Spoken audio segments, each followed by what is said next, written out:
Charging. When the battery runs low, connect the power supply to the DC input jack for charging.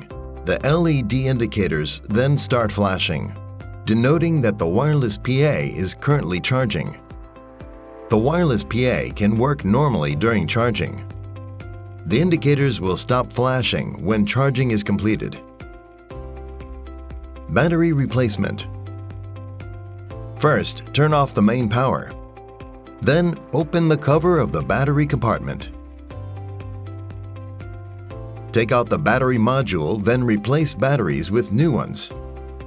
Note that 4 18650 lithium batteries must all be replaced together.